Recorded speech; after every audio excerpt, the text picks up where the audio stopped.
I am one of the many soldiers who gave up on the My Hero crusade after Deku beat the British man up for trying to stop a concert. This isn't Heroine.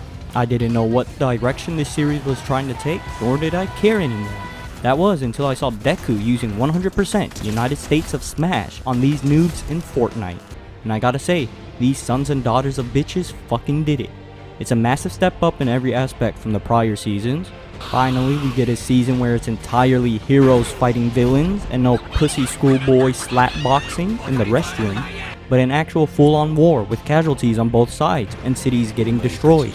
The filthy, omniscient manga readers were right. The narrative has finally started to mature, yet it still hasn't escaped the kid show vibes at its origin. My Hero has gone from an anime to keep the toddlers in check into an anime for angsty, edgy teenagers. Damn near all the character designs feel straight out of a children's cartoon. Class 1A, they're high schoolers, though they feel like middle schoolers, look like middle schoolers, act like middle schoolers. No, fuck that. Even anime middle schoolers should be riding bikes and getting into gang fights. And then anime high schoolers should be built like this.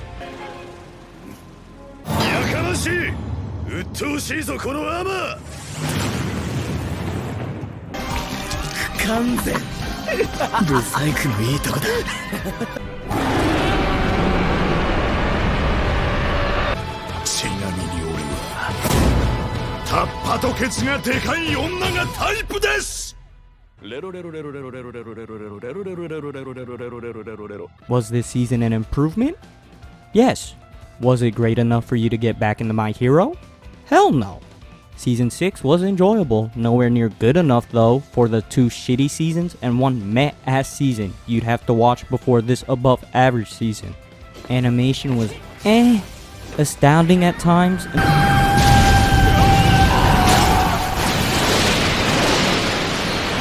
Than the usual manga panels, but colored at other times.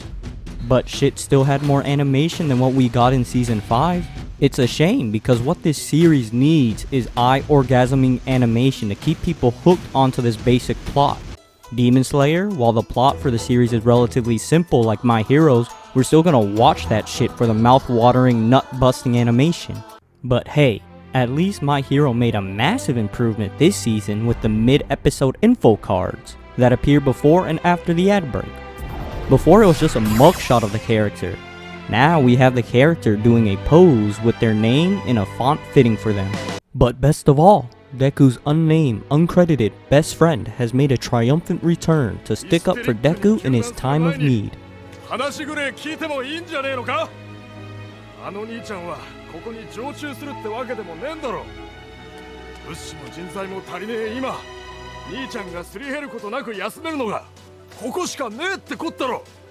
Both the protagonist, Deku, and antagonist, Tomura, are generic as they come.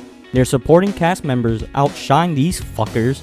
Deku, more like fuck you and get off my screen, has a dull ass reason for being a hero and fighting Tomura, which is him feeling like it's his responsibility for inheriting One for All, as well as just looking up to All Might. And that's all there is to his motivations. He is single-mindedly stuck on becoming the greatest hero to the point of self-sacrifice. And now, I've already seen this shit with Emiya, and I don't believe I need another one. Bakugo, an annoying, massive fucking dickhead, still had more character development than Deku did. Hawks, number 2 hero, man will still commit villainy for the greater good.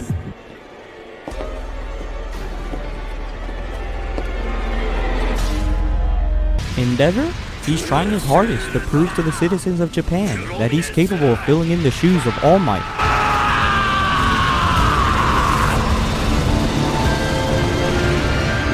Now that that man's out of commission, trying to make things right with his family after all the shitty father work and husband work he's been doing,